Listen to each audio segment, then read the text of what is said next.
আজকের গল্প আমার আর আমার মাস্টার নির সঙ্গে। আজকে গল্প খুবই মজার, কারণ হচ্ছে টিচারদের সাথে। আজকে বেশি কথা বাড়াবো না, চলো ঘটনাটা প্রথম থেকে শুরু করি। আমি এক সুন্দরী মেয়ে ছিলাম এবং বাড়িতে একা থাকতাম। একদিন একটা 3 বছরের ছেলে আমার কাছে এলো আর আমার কাছে ইচ্ছের কথা বলল। যে কথাটা শুনে আমার প্রাণটা বেরিয়ে যাওয়ার কথা ছিল। আমি কখনো চিন্তা করিনি যে এত ছোট একটা ছেলে এত নির্লজ্জভাবে এমন কথা মুখে আনতে পারে আমার সামনে। কিন্তু কি আর করব, আমি সুন্দরী ছিলাম আর টাকার খুব দরকার ছিল। মনে মনে ভাবলাম, এই ছেলেটা আমার কি বা ক্ষতি করবে, বড়জোর 3-4 মিনিট টিকবে, তাহলে তো আমার দুদিক থেকেই লাভ। এই ভেবে আমি এর কথায় রাজি হয়ে গেলাম, ও যেন ওর ইচ্ছাটা পূরণ করে নেয়। কিন্তু আমি যাকে ছোট্ট ছেলে ভেবে অনুমতি দিয়েছিলাম, সে তো সারা রাত ধরে আমার চিৎকার বের করল। আমার বয়স 3-5 বছর ছিল, কিন্তু দেখতে আমার বয়সের চেয়ে অনেক ছোট মনে হতো। কিন্তু টাকার জন্য আমার খুব লোভ ছিল। কিন্তু আমি কিভাবে টাকার জোগাড় করব কিছু ভেবে পাচ্ছি না। কারণ হচ্ছে আমার স্বামী সব সময় অসুস্থ থাকত। একদিন আমি বাড়িতে একা ছিলাম, ওড়না ছাড়া এ কাজকর্ম করছিলাম। তখন সেই 3 বছরের ছেলেটা আমাদের বাড়িতে এলো। 3 বছরের ছেলেটা এক দৃষ্টিতে ও আমাকে দেখছিল, তাতে আমি বুঝে গিয়েছিলাম যে ও কি চায়। ছেলেটা সালাম দেওয়ার পরে ও বলল, ম্যাডাম, আমি একা আর একাই আপনার সঙ্গে একটা ব্যাপার ঠিক করতে চাই। আমাকে সুযোগ দিয়ে দেখুন, আপনাকে হতাশ করব না, আপনার প্রয়োজনে পুরোপুরি খাটতে পারব। আমি ওকে মাথা থেকে পা পর্যন্ত দেখলাম। ও ভালোই ছিল, তবে বয়সে ছোট। আমি ওর কাছে মাপ চেয়ে বললাম, তোমার সঙ্গে এমন কোনো ব্যাপার আমি ঠিক করতে পারব না। তুমি এখন ছোট আর আমার মনে হয় না এসব কথার জন্য তোমার বয়স হয়েছে। ও মুচকি হেসে বলল, আপা, আমার 5 বছরের অভিজ্ঞতা আছে। আমি 10 বছর বয়স থেকে এই কাজ করি। আমার আগে পিছে কেউ নেই, আমি একাই আমার কাছে পারদর্শী। আমার উপর ভরসা করুন, আফসোস করতে হবে না, বরং এই সিদ্ধান্তে আপনি খুশি হবেন। আমি ওর কথায় সত্যিই অবাক হলাম। এই ছেলেটা একা কিভাবে এসব বলছে? আমি ওকে জিজ্ঞেস করলাম, তোমার মা বাবা কোথায়? ও বলল, আমি একা, মা বাবা বেঁচে নেই, আগে এখানে সেখানে ঘুরে টক্কর খেয়েছি। তাই এই কাজ শুরু করলাম, আর কাজ ভালো চলতে লাগলো, তাই কাজটা বাড়াতে চাই, তাই আপনার কাছে কথা বলতে এসেছি। আপনি যদি আমার সঙ্গে থাকেন, আমি আপনার অনেক কাজে লাগবে। ওর শেষ কথাটা শুনে আমি চমকে গেলাম। আমার এমন একটা ছেলে দরকার ছিল যে বাড়ির উপরে কাজকর্ম করে দিতে পারবে। ওহ নিজে থেকেই আমাকে এই প্রস্তাব দিচ্ছিল। আবার এটাও ভাবলাম যে ওর সঙ্গে ঠিক করলে আমি প্রতি মাসে কিছু টাকা পাব, যাতে আমার চলাফেরা সহজ হয়। এটাও মনে হলো ও সময় মতো টাকা দিতে না পারে, তাহলে আমার মুশকিল হবে। যাই হোক, ও তো 3 বছরের ছেলে, সহজেই ওকে দিয়ে আমার কথা মানাতে পারব। তাই নিজের লাভের কথা ভেবে আমি ব্যাপারটা পাকা করে ফেললাম। ও তো একা ছিলাম, আমি বাড়ির দোকানটা ওকে ভাড়া দিয়ে দিলাম। ওর নাম ছিল রাতুল। ও বলল, আপা, থাকাটাও দোকান নেই থাকব, কারণ আমার আগে পিছে কেউ নেই। এতদিন আমি এই কাজ রাস্তায় করতাম, এখন দোকানে করব। আমার কি আর কোনো আপত্তি থাকতে পারে? দোকানেই তো। আমি বললাম, তোমার যা ভালো লাগে করো, তাকে সময় মতো টাকা দিও। পর ও দোকানে মেয়েদের জিনিসপত্রে কিছু জিনিস জেনে রাখল। আর এটা দেখে আমি অবাক হয়ে গেলাম যে 2-3 দিনের ওর কাজ জমে উঠল। সারাদিন ও দোকান খুলে কাজ করত, আর ও দোকানে মেয়েদের ভিড় লেগে থাকে। রাতে ওই দোকানেই ঘুমিয়ে থাকত। অনেকদিন ধরে এই দোকানটা খালি ছিল। আগে যখন ভাড়া দেওয়া হতো তখন কোনো লোকই আসত না। কতবার দোকান ভাড়া তুলেছি, কিন্তু সবাই এই বলে ছেড়ে দিয়েছে যে এই জায়গায় কাজের জন্য ঠিক নয়, এই দোকান কখনো ভাড়া উঠবে না। কিন্তু ওই ছেলেটা শুধু যে ঠিকঠাক দামে ভাড়া দিয়ে এলো তাই নয়, ও তো নিজের কাজও চালিয়ে নিল। তবে অদ্ভুত ব্যাপার ছিল এই যে ও দোকানে মেয়েদের জিনিস রেখেছিল, আর মেয়েরাই ওই ছেলের কাছ থেকে জিনিস কিনতে আসত। কয়েকদিন কাটার পর রাতুলের সঙ্গে আমার ভালো কথাবার্তা হতে লাগলো। ও আমার ছোটখাটো কাজ করে দিতে। আমি যখন কিছু ভালো রান্না করতাম তখন ওকে দোকানে পৌঁছে দিতাম। দোকান আর বাড়ির মাঝে একটা ছোট্ট দরজাও ছিল। দরকার বলেছে দরজা খুলে রাতুলের সঙ্গে কথা বলে নিতাম। আস্তে আস্তে আমাদের মধ্যে একটা আন্তরিকতা গড়ে উঠল। আমিও তো একভাবে একা ছিলাম, তাই রাতুলের সঙ্গ পেয়ে আমার একটা ভরসা হয়ে গিয়েছিল। আসলে আমার কোনো সন্তান ছিল না, আর আমার স্বামীর ক্ষমতা ছিল না। তারপর থেকে ও বেডে পড়ে আছে। বাড়ির খরচ চালানো খুব কষ্টের হয়ে গিয়েছিল। কখনো কেউ সাহায্যের জন্য টাকা দিয়ে যেত, কখনো কেউ এমন অবস্থায় দোকান থেকে পাওয়া টাকাটা আমার জন্য একটা আশীর্বাদ হয়ে গিয়েছিল। তাই আমি নিজে থেকে রাতুলের সঙ্গে আন্তরিকতা বাড়িয়ে দিলাম। যাতে করে রাতুল দোকান ছেড়ে না যায় আর আমার নিয়মিত 8টায় ঠিক থাকে। কিন্তু আমি কি জানতাম যে যাকে আমি 5 বছরের নিষ্পাপ ছেলে ভাবছি, কিন্তু আসলে সে ততটা সরল নয়। ওই ছেলেটা তো কয়েকদিনের মধ্যে আমার জগৎটা উল্টাপাল্টা করে দিল। আমাদের মধ্যে কিছুটা আন্তরিকতা বাড়ার পর আমি ওকে বাড়ির ভেতরে আসার অনুমতি দিয়ে দিলাম। এখন দরকার পড়লে ও আমার বাড়িতে চলে আসত আর বাকি সময়টা দোকানেই কাটাত। আমার স্বামীর এতে কোনো আপত্তি ছিল না, কারণ আমার কাছে তো ও 5 বছরের ছেলেই ছিল। বরং রাতুলের আসার পর আমাদের জীবনে একটা রঙ ফিরে এলো। আমি আর আগের মতো মন মরা আর হতাশ থাকতাম না। কিছু বলার রাতুলকে বলে দিতাম। মৌসুমি বদলের কারণে আমার স্বামীর শরীরটা বেশ খারাপ থাকতে লাগল। আমার কাছে আমার স্বামীকে হসপিটালে নেওয়ার টাকাও পর্যন্ত ছিল না। একদিন এমনি আমার চোখে পানি চলে আসলো। রাতুল আমাকে সেদিন দেখে জিজ্ঞেস করল, আপা কি হয়েছে, কাঁদছো কেন? আমি ওকে বললাম, আমার স্বামীকে হসপিটালে নিয়ে যেতে হবে, আমার কাছে টাকা নেই, আমি এই জীবন থেকে ক্লান্ত হয়ে গেছি। সব সমস্যার সঙ্গে একা একা লড়তে হয়। আমার স্বামী আমার সাহায্য ছাড়া বিছানা থেকে উঠতেও পারে না। আমার যদি একটা সন্তান থাকতো তাহলে হয়তো আমার জীবনটা একটু সহজ হতো। দুর্বল মুহূর্তে আমি রাতুলের কাছে মনের কথা খুলে বলে ফেললাম। আমার কথা শুনে রাতুল মুচকি হেসে বলল, তাহলে আপা একটা বাচ্চা নিয়ে নাও, এতে সমস্যা কি? ওর কথায় আমি লজ্জায় পড়ে গেলাম। ওকে কিভাবে বলি যে আমার স্বামী বিছানায় পড়ে আছে আর সে বাচ্চা দেওয়ার মতো অবস্থায় নেই? বিয়ের প্রথম দিনগুলোতে আমার স্বামীর চাউনি আমার সন্তানের ঝামেলায় পড়ি। আর যখন আমরা সন্তানের দরকার বোধ করলাম, তখন আমার স্বামী আর সেই ক্ষমতা রাখেনি। হঠাৎ পক্ষাগত হওয়ার পর ও আর কিছু করার মতো অবস্থায় ছিল না। ভালোবাসার বিয়ে ধীরে ধীরে বাধ্যতার বিয়ে হয়ে গিয়েছিল। আর এখন আমি বাধ্য হয়েছি স্বামীর সঙ্গে আছি, কারণ আমার আর কোনো উপায় ছিল না। রাতুল হয়তো আমার মুখের ভাব পড়ে ফেলেছিল, বলল, আপা আপনাকে চিন্তা করতে হবে না, আমি তো আপনার সঙ্গে আছি। দেখবেন আপনার সব সমস্যা শীঘ্রই দূর হয়ে যাবে। ওর কথায় আমি হেসে উঠলাম। ও একা এত সাহস রাখত যে প্রতিটা মুশকিলের সঙ্গে লড়ে যেত। আর আমি এত বয়স পার করেও এত সাহস জোগাড় করতে পারিনি। রাতুল 10 বছর বয়সে মা বাবাকে হারিয়েছিল, তবুও সে জীবনের মেলায় হারিয়ে যায়নি। ও আমার স্বামীর অনেক সেবা করতে লাগল। আমি যখন কোনো কাজে বাড়ি থেকে বের হতাম, রাতুল আমার স্বামীর দেখভাল করত। ওর পাশে বসে থাকত। ওদের দুজনের মধ্যে কি কথা হতো জানি না, কিন্তু আমাকে দেখলে রাতুল চুপ হয়ে যেত।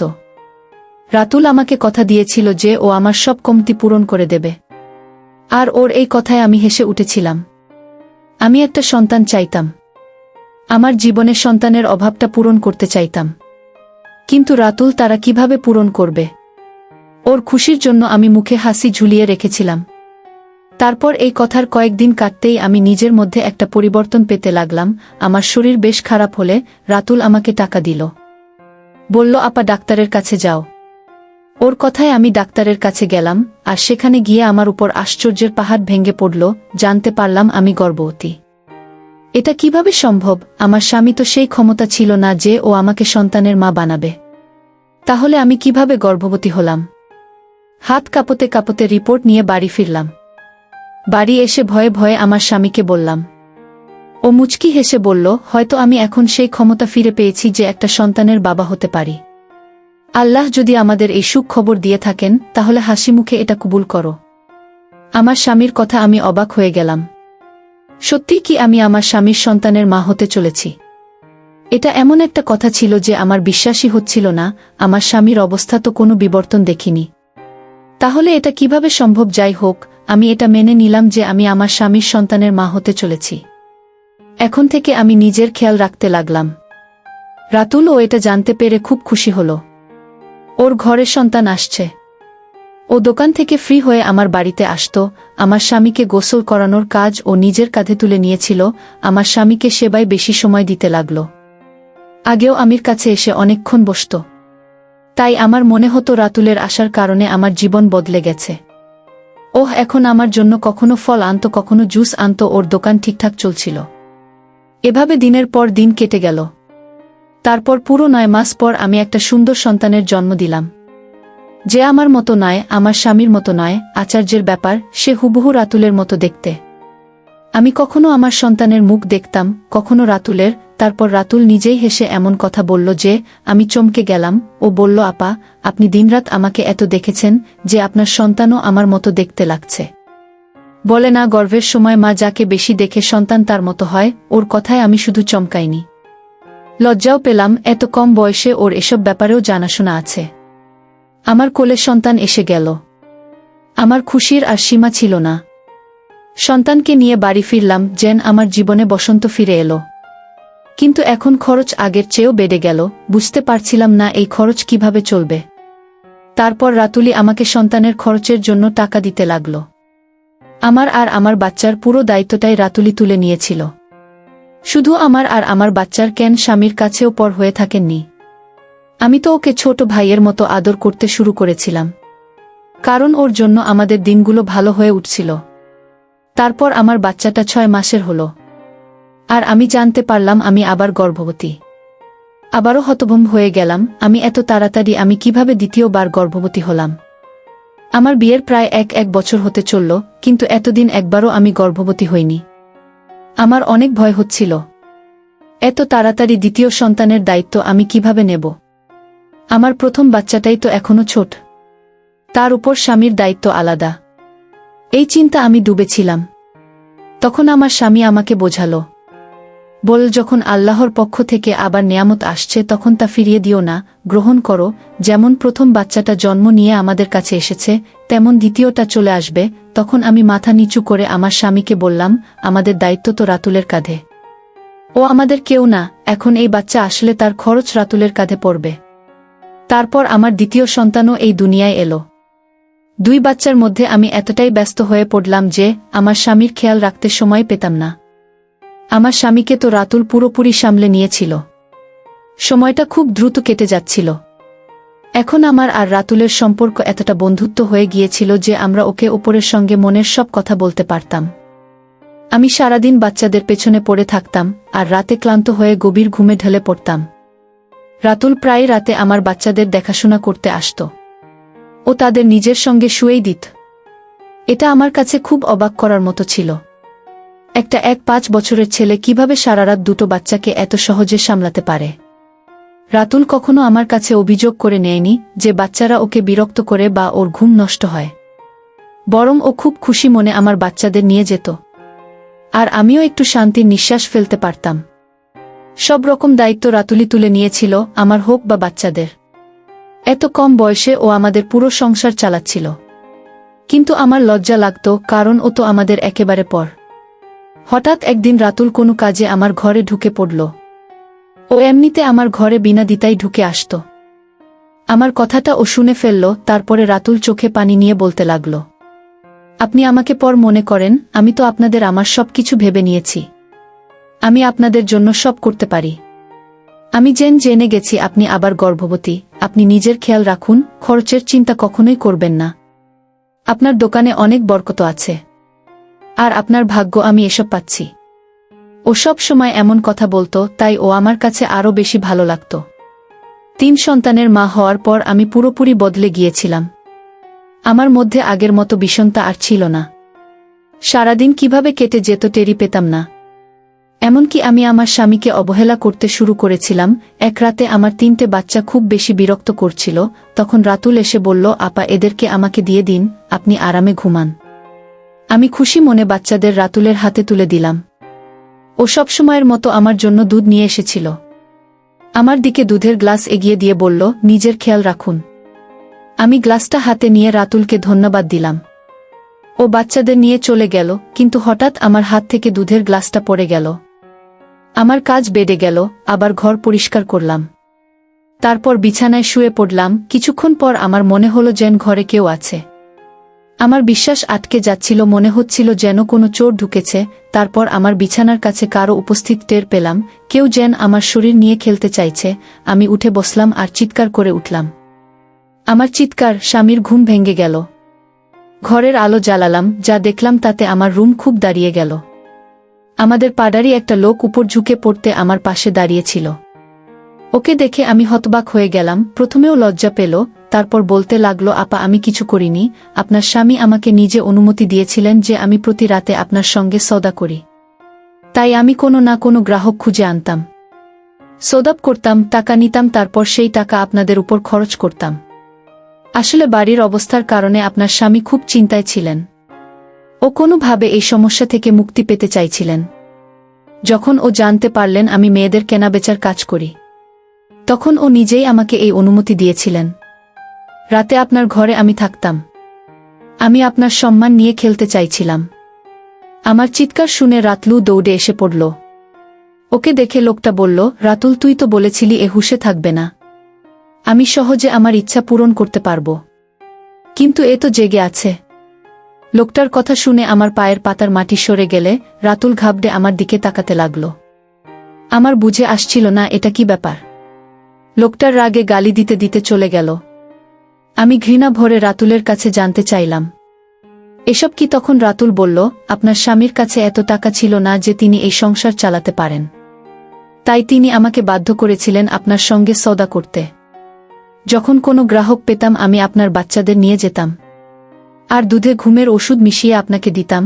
আপনি ঘুমিয়ে পড়তেন, যা হোক আপনাকে ব্যবহার করে ছেলে যেত এই 3টে বাচ্চাও কোনো না কোনো গ্রাহকের। কারণ আপনার স্বামী তো বাবা হওয়ার ক্ষমতা রাখেন না।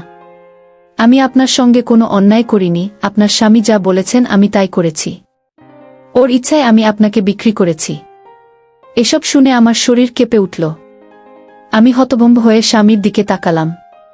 ও চোখ ঘুরিয়ে নিল, তারপর নিজেই বলতে লাগলো, আমার অসুখের কারণে বাড়ির অবস্থা খারাপ হয়ে গিয়েছিল। আমি তোমাকে সন্তানও দিতে পারিনি, খাওয়ার জন্য হাহাকার পড়ে গিয়েছিল। এসব দেখে আমার বুক পুড়ত, কিন্তু আমি কিছু করতে পারতাম না। তাই যখন আমি বুঝতে পারলাম রাতুল কি কাজ করে, আমি নিজে ওকে বলেছিলাম রাতে তোমাকে কারো না কারো কাছে বিক্রি করে দিতে। আমি তো নিজে ঘুমের ওষুধ খেয়ে ঘুমাতাম, তাই আমার কিছু জানা হতো না। রাতুল কোনো গ্রাহক আনত, তারপর বোর হওয়ার আগে গ্রাহক চলে যেত, বাচ্চা হয়, তুমি খুশি হয়ে গেলে। আমি শুধু এটাই চেয়েছিলাম। আমার স্বামীর কথা শুনে আমি মাথা চেপে ধরলাম। বিশ্বাস হচ্ছিল না আমার স্বামী আমার উপর এত বড় অত্যাচার করেছে। বাড়ির অবস্থা ঠিক করতে আর আমার কল ঘুরতে এর সঙ্গে মিলেও আমার শরীরে সওদা করেছে। আমি ফুপিয়ে ফুপিয়ে কাঁদতে লাগলাম। কিছুটা সামনে উঠে রাতুলের সামনে হাত জোড় করে বললাম, আমাদের জীবন থেকে চলে যাও। তোমার আসার আগে আমরা হয়তো না খেয়ে থাকতাম, কিন্তু আমার স্বামী কখনো আমার সম্মানের সওদা করেননি। ওর মনে এমন কোনো ভাবনাও আসেনি। বুঝতে পারছি এসব তোমার শেখানো। আমি বুঝে গেছি তুমি কেন মেয়েদের জিনিসের দোকান খুলেছিলে। এই সুতোই তুমি মেয়েদের অসহায়তার সওদা করতে। আমি রাতুলকে তৎক্ষণাৎ দোকান খালি করতে বললাম, আর ওর কোল থেকে আমার বাচ্চাদের ছিনিয়ে নিলাম। আমার 3টে ছোট ছোট বাচ্চা আমার সামনে ছিলে, যাদের বাবার কোনো খোঁজ আমার জানা নেই। নিজের উপর আফসোস হচ্ছিল। আমি কতটা বোকা ছিলাম যে বুঝতে পারেনি এই বাচ্চারা আমার স্বামীর নয়। কেন আমি ওই 2 পুরুষের হাতে বোকা বনে গেলাম? আমার অপরাধী শুধু রাতুল নয়, আমার স্বামীও ছিল। কিন্তু আমি কি করতাম? আমি স্বামীর সঙ্গে বিয়ের বন্ধনে আবদ্ধ, আর ওর অবস্থা এমন ছিল না যে আমি ওকে ছেড়ে চলে যাই। তাই বাধ্য হয়ে ওর সঙ্গে দিন কাটাতে লাগলাম। রাতুল দোকান ছেড়ে চলে গেল। আমি সেই দোকানে জমানো কিছু টাকা দিয়ে মেয়েদের জিনিস রাখলাম, আর নিজের সেই দোকান চালাতে শুরু করলাম। গ্রাহক তো আগেই তৈরি হয়েছিল, তাই আমার দোকান চলতে লাগলো, আর সংসার চলতে লাগলো। আমি আমার বাচ্চাদের বুকে জড়িয়ে ধরলাম। এরা আমার সন্তান, এদের বাবাকে আমি জানি না, কিন্তু আমি ওদের আমার কল থেকে জন্ম দিয়েছি। তাই এদের জন্য আমার মনে ভালোবাসা একটুও কমেনি। তাই আপনারাই বলুন কলিজার বন্ধুরা, এখানে ভুলটা কাদের ছিল? আমি কাজটা কি ঠিক করেছে কিনা অবশ্যই কমেন্ট করে জানাবেন। আমার কলিজার বন্ধুরা, বেশি কথা বাড়াবো না, গল্পটা অনেক বড় হয়ে যাচ্ছে, তাই এখানেই শেষ করছি। তাহলে আমার কলিজার বন্ধুরা, তোমরা ভালো থেকো, সুস্থ থেকো, তোমাদের দীর্ঘ কামনা করে এখানেই শেষ করছি।